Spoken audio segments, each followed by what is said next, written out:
వచనాలు మనం చూసినట్లయితే ఓవర్కమింగ్ స్పిరిచువల్ బ్యాటిల్స్, ఆత్మీయ జీవితంలో ఇహలోకంలో మనకు ఎదురయ్యేటువంటి ప్రతి శోధనని, ప్రతి విధమైన చిక్కుని, సమస్యని తప్పకుండా మనం ఎదుర్కోగలం, తప్పకుండా మనం జయించగలం అనేది ఇక్కడ దైవదాసులైన పౌలు ప్రగాఢంగా నమ్ముతూ పలికినటువంటి మాటలు.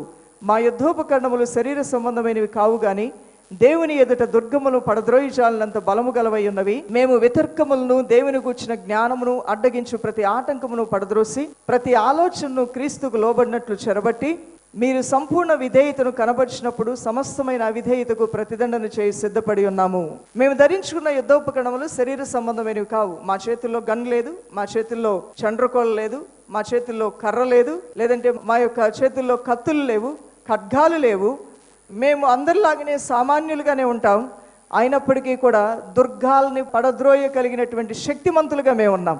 మాకెదురయ్యే ఎటువంటి దుర్గాలనైనా సరే, ఎటువంటి ఇబ్బందులైనా సరే, మాకెదురయ్యే ఎటువంటి వితర్కాలనైనా సరే, మాకెదురయ్యే ఎటువంటి భక్తిహీనతనైనా సరే, మాకెదురయ్యే ఎటువంటి దురాత్మ చీకటి శక్తులైనా సరే, మాలో ఉన్నటువంటి ఆ యొక్క యుద్ధోపకరణాల ద్వారా మేము వాటిని తప్పకుండా జయిస్తాం. అవి శరీర సంబంధమైన యుద్ధోపకరణాలు కాదు కానీ దుర్గములను కూడా పడద్రోసేంత శక్తివంతమైనవి. అవి ఆత్మ సంబంధమైన యుద్ధోపకరణాలని పౌలు గారు చెప్తూ ఉన్నారు. దుర్గాల్ని పడదోసేంత యుద్ధోపకరణాలు ఏమై ఉంటాయి? మనం ఏమి చేస్తే మనం కూడా దుర్గాల్ని పడద్రోయగలుగుతాం? ఏం కలిగి ఉంటే మనం కూడా అన్నిటినీ దాటుకొని తాళుకొని శక్తిమంతులమై ముందుకు సాగగలుగుతాం? దేవుని యొక్క మహిమను మనం చూడగలుగుతాం? ఏం చేస్తే ఇవి మన జీవితంలో సాధ్యమవుతాయి అని నువ్వు అనుకుంటే ఒక 8 విషయాలు నేను మీతో మాట్లాడతాను. దానిలో మొదటిది దైవజనమ స్తుతి. 8వ కీర్తన 2వ వచనంలో ఉంటుంది, శత్రువులను పగ తీర్చుకుని వారిని మాన్పివేయుడికై నీ విరోధులను బట్టి బాలుర యొక్కయు చంటి పిల్లల యొక్కయు స్తుతుల మూలమున నీవు ఒక దుర్గమును స్థాపించి ఉన్నావు. 22వ కీర్తన 3వ వచనంలో ఉంటుంది, నీవు ఇజ్రాయేలీయులు చేయు స్తోత్రముల మీద ఆశ్చర్యుడివై ఉన్నావు అని దైవవాక్యం సెలవిస్తుంది. ఏ వ్యక్తి అయితే అనుక్షణము కూడా తన హృదయంలో దేవుణ్ణి మహిమపరిచేటువంటి ఆ కృతజ్ఞతా భావం కలిగి ఉంటాడో నీ జీవిత గణములో ఇక ఎప్పుడు నువ్వు వెనక్కి తిరిగే పరిస్థితి నీకు రానే రాదు, ముందుకే వెళ్ళగలుగుతావు. ఇక్కడ ఒక రాజు కూడా దేవుని సన్నిధిలో ప్రార్థన చేసి సింపుల్గా యుద్ధాన్ని జయించి వేశాడు. 2 దినవృత్తాంతముల గ్రంథం 20వ అధ్యాయము 21 నుండి 22 వచనాలు మనం చదువుదాం. మరియు అతడు జనులను హెచ్చరిక చేసిన తర్వాత యెహోవాను స్తుతించుటకు గాయకులను ఏర్పరిచి వారి పరిశుద్ధాలంకారములు ధరించి సైన్యము ముందర నడుచుచు యెహోవా కృప నిరంతరముండును, ఆయనను స్తుతించుడి అని స్తోత్రము చేయుటకు వారిని నియమించెను.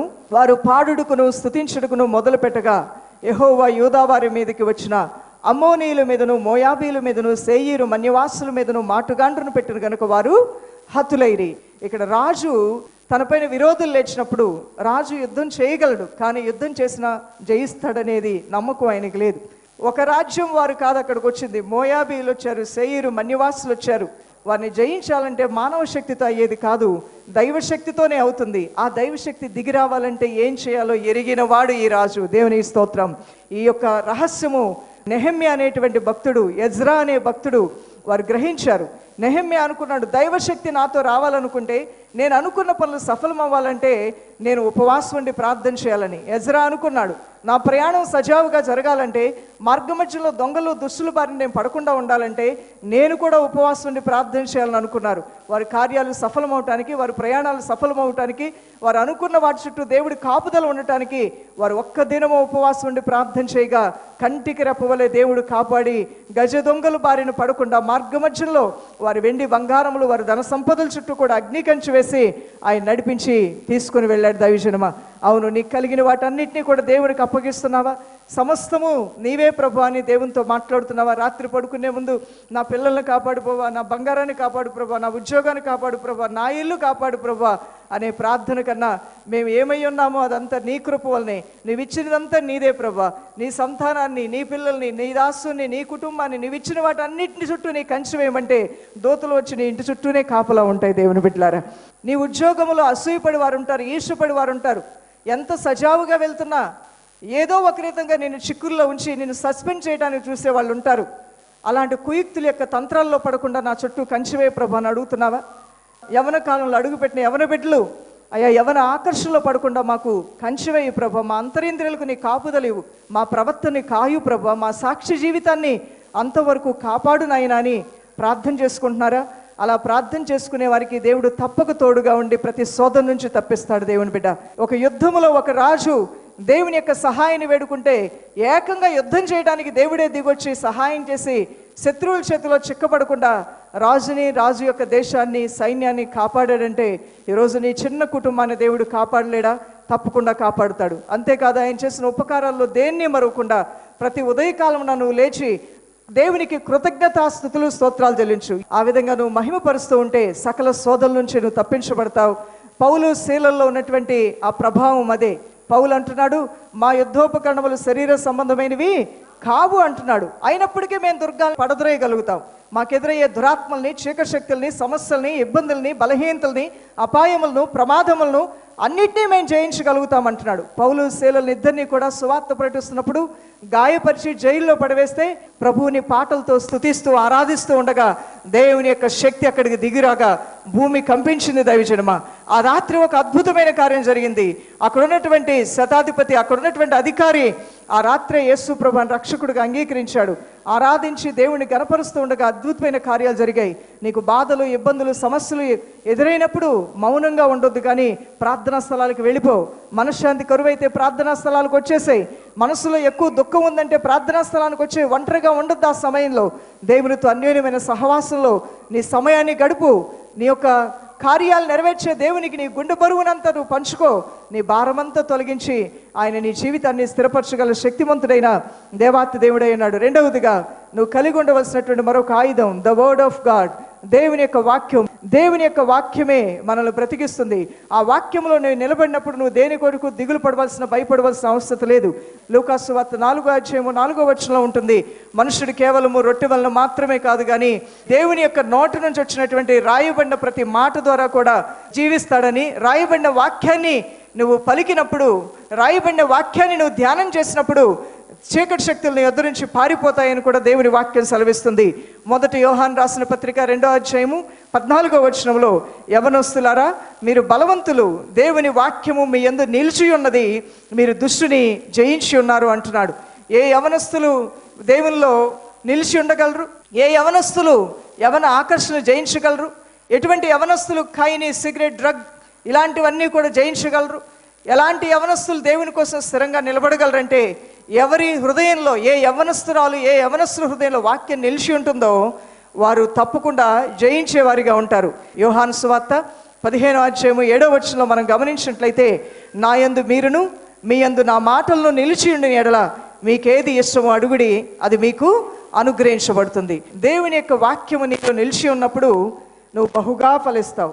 నీకెవరు అడ్డుబండగా నిలబడినా, ఎవరు నీ అభివృద్ధిని అడ్డుకోవాలన్నా, సూర్యునికి చేయడ్డం పెడితే సూర్యుని వెలుగును ఆపగలమా? అదే రీతిగా దేవుల్లో నిలిచి ఉంటే నీ అభివృద్ధిని ఎవ్వరూ ఆపలేరు. దైవజనమా, నువ్వు ముందుకు సాగిపోగలుగుతావు. దేవుని యొక్క హస్త సహాయాన్ని నువ్వు చూడగలుగుతావు. యెహోషువ దేవునిలో నిలిచి ఉన్నాడు. మోషే దేవుని వాక్యములో నిలిచి ఉన్నాడు. అబ్రహాము దేవుని యొక్క మాటకు కట్టుబడి ఉన్నాడు. షద్రక్, మేషక్, అబేద్నెగో వారు దేవుని వాక్యంలో నిలిచి ఉన్నారు. దానికి ఏమిటి సాదృశ్యం? ఎలా మనకి తెలుసు యవనస్తులు దేవుల్లో ఉన్నారంటే, వ్యర్థమైన వాటిని మేము ఆరాధించమన్నారు, వ్యర్థమైన వాటిని మేము మొక్కమని చెప్పేశారు. అపోస్తలులకి సువార్త సేవ చెప్తే చంపుతామన్నారు.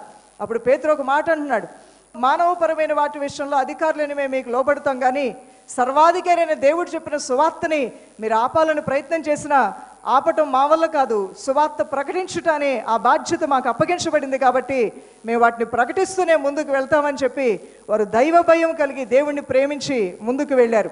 వారు వాక్యములో నిలిచి ఉండటం వలన వారి దేవుడు వారికి తోడుగా ఉన్నాడు. ఐగుప్తు దేశంలో ఉన్న మంత్రస్థానులు ఇశ్రాయేలు స్త్రీలకి సహాయం చేసేవారంట. పిల్లలు పుట్టినప్పుడు చంపకుండా వారిని కాపాడారు. ఎందుకో తెలుసా? దేవుని యొక్క భయంతో వారు నమ్ముకున్న దేవుడు ఇజ్రాయేలు దేవుడు, జీవం గల దేవుడు, రోషము గల దేవుడు వారికి తెలుసు. కాబట్టి వారు చేసినటువంటి మంచి కార్యానికి తిరిగి దేవుడు గొప్ప ప్రతిఫలం ఇచ్చి వారికి సంతాన సాఫల్యత, సంతాన అభివృద్ధినిచ్చాడు.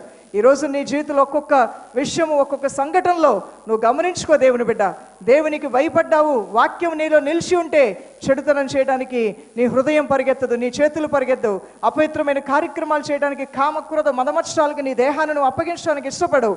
అపవిత్రమైనటువంటి బలాత్కారంతో కూడినటువంటి చీకటి కార్యాలకు వెళ్ళటానికి నువ్వు దడుస్తావు, వెనకాడుతావు. యోసేపులో వాక్యం నిలిచి ఉన్నది. ఎలా తెలుసు అతనిలో దేవుని వాక్యం నిలిచి ఉన్నదని?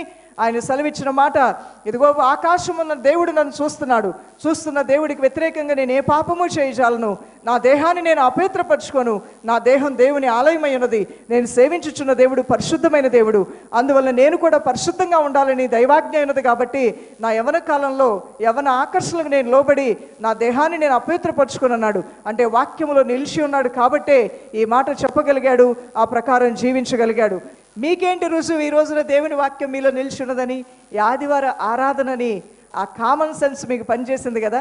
అన్ని రోజులు మీ పనులు మీరు చేసుకున్నారు, ఆదివారం రాగానే మీ మనసు లాగుతుంది ఎక్కడికి వెళ్ళాలని? దేవుని సన్నిధికి. అంటే మీలో దేవుని వాక్యము నిలిచి ఉన్నది, మీరు ధన్యులు. అందువల్ల దేవుని వాక్యంలో నేను నిలిచి ఉన్నావు కాబట్టి ఆయన సన్నిధికి రాగలిగావు, ఆయన నామంలో నువ్వు ప్రార్థన చేయగలుగుతున్నావు. నీ భక్తి, నీ సమర్పణ, నువ్వు దేవునికి ఇచ్చే సమయం, నీలో ఉన్నటువంటి ఆదివారం రోజున ప్రభు సన్నిధికి వెళ్ళాలి అనేటువంటి ఆ ప్రాధాన్యత నువ్వు ఇచ్చావు. చూసావా? అది దేవుడు గణపరుస్తాడు, జ్ఞాపకం చేసుకుంటాడు. నీకేది ఇష్టమో అడుగు, తప్పకుండా నీ దేవుడు నీకు అనుగ్రహించి తీరుతాడు. నువ్వు మందిరంలో ఇన్ని వేల మందిలో కూర్చొని నువ్వు ఒక్క మాట మాట్లాడిన నీ దేవుని చెవులోనికి స్పష్టంగా వెళ్తాయి దేవుని బిడ్డ, తప్పక వెళ్తాయి. నువ్వు మాట్లాడే ప్రతి మాటని కూడా ఆయన తీసుకుంటాడు. నువ్వు కాచే ప్రతి కన్నీటి బొట్టుని ఆయన కవిల్లో చేరుస్తాడు. అవి ఏమీ వ్యర్థంగా పోవు. ఆయన ప్రేమించి ఆయన భక్తులు కళ్ళల్లోంచి వచ్చే కన్నీరైనా, నోట్లో నుంచి వచ్చే ప్రార్థన అయినా అది నేలపాలవ్వదు, తప్పకుండా దేవుని సంధికి వెళ్తుంది. దాని ప్రతిఫలం నువ్వు పొందుకుంటావు. అందువల్లనే దేవుని సంగమా, ఆయన ఎందుకు నిన్ను ఆదివారం రోజు మందిరాన్ని నడిపిస్తున్నాడంటే, ఏం చూడటానికి ఇక్కడ తీసుకుని వస్తున్నాడంటే ఆ దైవ వాక్యములో నువ్వు నిలిచి ఉంటావని, తద్వారా నీకు ఇష్టమైనవి అడిగినప్పుడు అన్నీ నీకు ఇచ్చి నిన్ను తృప్తిపరిచి నిన్ను సంతోషభరితంగా నీ జీవితాన్ని చూడాలి అనేది ఆ దేవాతి దేవుని యొక్క హృదయవాంఛ అయిన దేవుని బిడ్డ. అట్టి రీతిగా దైవవాక్యంలో నిలిచి ఉండండి, ఆశీర్వాదాలు వస్తాయి.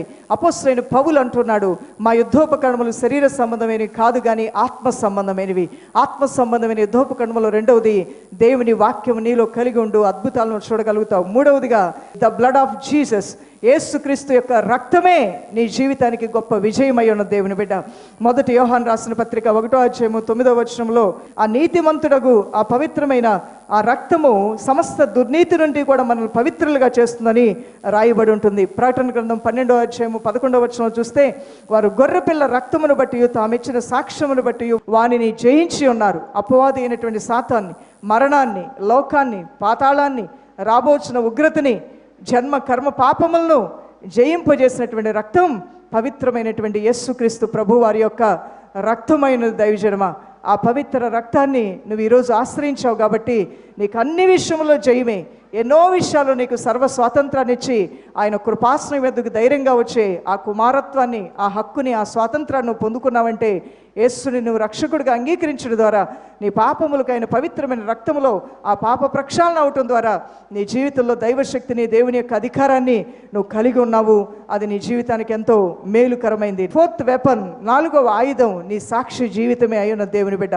అపోస్తల కార్యములు 22వ అధ్యాయం నుంచి 26వ అధ్యాయం వరకు మనం చదివినట్లయితే, అపోస్తలుడైన పౌలు అగ్రిప్ప రాజు ఎదుట తన సాక్ష్యాన్ని గురించి మాట్లాడుతూ ఉన్నాడు. సాక్ష్యం అనేది అది కన్నవాటిని, విన్నవాటిని, వారి జీవితంలో అనుభవించిన వాటిని తెలియజేసేది. ఒకని సాక్ష్యాన్ని ఎవరూ కాదనలేరు. ఇది నా అనుభవం, నేను అనుభవించానని చెప్పినప్పుడు దాన్ని ఎవరు త్రోసిపుచ్చడానికి అవనటువంటి కార్యం. నువ్వు పరిశుద్ధాత్మ శక్తి పొందలేదు అని చెప్పి ఆత్మకార్యాలు లేవంటే అయ్యే పని కాదు.